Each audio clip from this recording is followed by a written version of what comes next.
Fala pessoal, tudo bem? Hoje a gente vai falar de um assunto muito legal, que é sobre a cultura africana.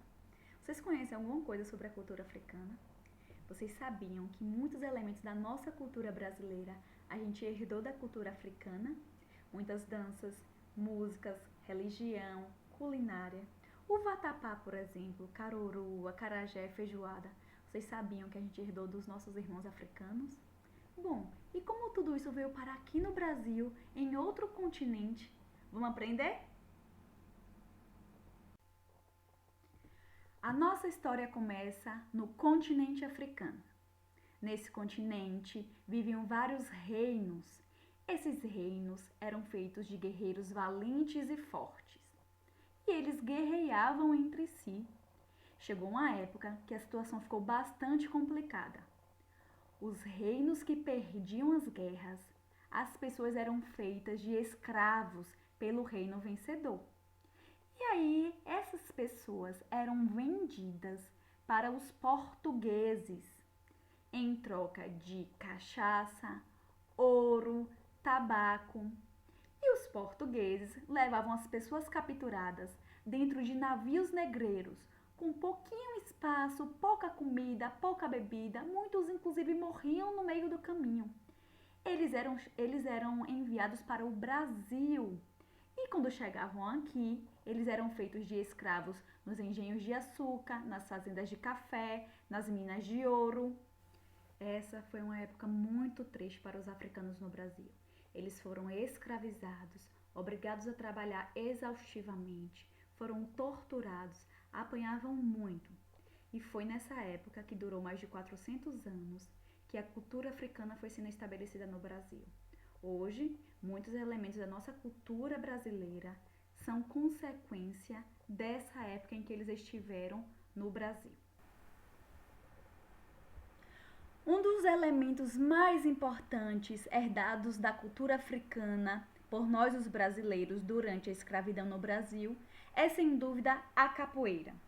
A capoeira foi desenvolvida durante o período de escravidão pelos negros escravizados para se defender dos capitães do mato, dos feitores e dos senhores de engenho.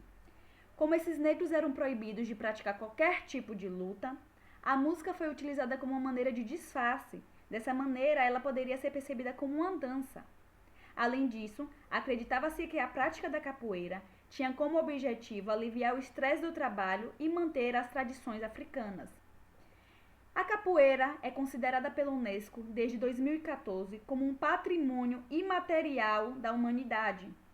Ela é vista, considerada como um símbolo de resistência do negro escravo em um dos períodos mais difíceis da nossa história, que precisa ser valorizada e entendida como parte da formação da identidade brasileira. E já que estamos falando de capoeira, no jogo da aula de hoje nós vamos utilizar uma posição bem famosa da capoeira. É a posição do caranguejo. Mas antes da Prolaís mostrar para vocês como funciona o jogo, eu quero que vocês assistam esse vídeo e aprendam essa posição. Vamos lá?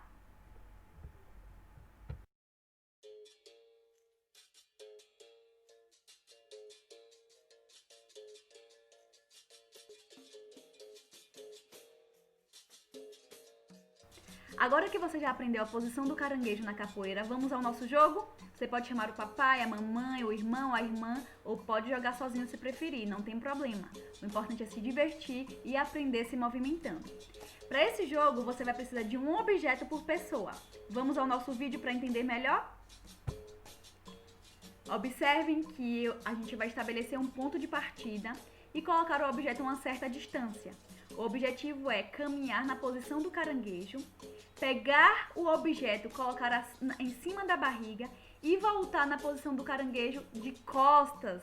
Vence a pessoa que chegar primeiro no ponto inicial.